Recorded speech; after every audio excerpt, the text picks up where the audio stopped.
to a new episode of Review. Today we will take a closer look at a Boeing 737-800 from Scandinavian Airlines. And as always, we start off with the box. And here we can see we have the Scandinavian Airlines branding on the top and then the cutout, so we can get a glimpse of the aircraft inside. Now, on the back side of the box, we have a very nice image of the aircraft itself, and then we are provided with a link from Herpa Wings where we can get more information about the aircraft inside the box.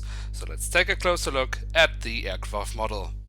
And here she is, the Boeing 737-800 in the current colors of Scandinavian Airlines. Now, the special thing with Scandinavian Airlines aircrafts is, of course, that you can always identify from which of the three Scandinavian countries the aircraft is coming through its registration code. Now, for the moment, Scandinavian Airlines is flying with an AOC in Sweden, Denmark and Norway. Now, this aircraft's registration code starts with Lima November, which indicates that it's registered in Norway.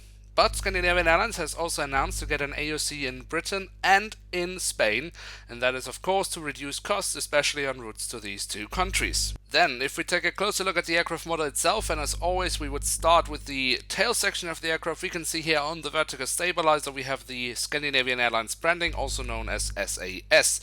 Then we have the three country flags, Norway, Sweden and Denmark, and then of course the full registration code of the aircraft. Then, if we move from the back of the aircraft all the way to the front, we can see along the fuselage the writing of Scandinavian Airlines.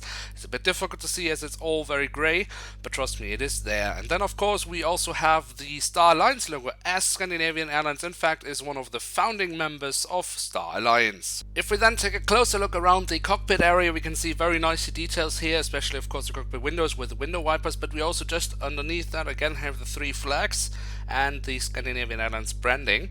And then if we move from the cockpit to the wings, they are very nicely detailed. Of course, you've probably already seen it. This aircraft has been installed with winglets. They're not the split scimitar, but the standard winglets, but still a very nice detail. And then if we move to the wing, we can see a lot of nice details here on the upper side, including the markings for the emergency exit. And also on the underside of the wings, we have very nice details, including the full registration code of the aircraft.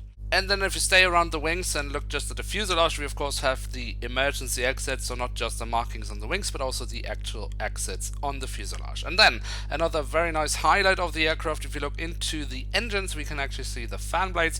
This is something that is pretty standard for Herpa Wings, but I'm not showing it very often for the single aisle, but I wanted to highlight it here because it's indeed very nice. And then last but not least, the doors to the cargo compartment of course have been fitted as well, as you can see right here. Now, all in all, it is in fact a very nice aircraft model from Herpa Wings. Excellent quality, the print quality is really good, all the details very nicely made, and definitely an aircraft I can recommend.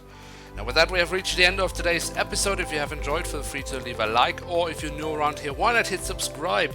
That would be absolutely awesome. And don't miss out on the next episode of Review, where we will take a closer look at a Boeing 787-8, the Dreamliner from Norwegian Air Shuttle. Until then, I would like to say thank you very much for watching. Hope to see you soon again. I'm checking out, and bye.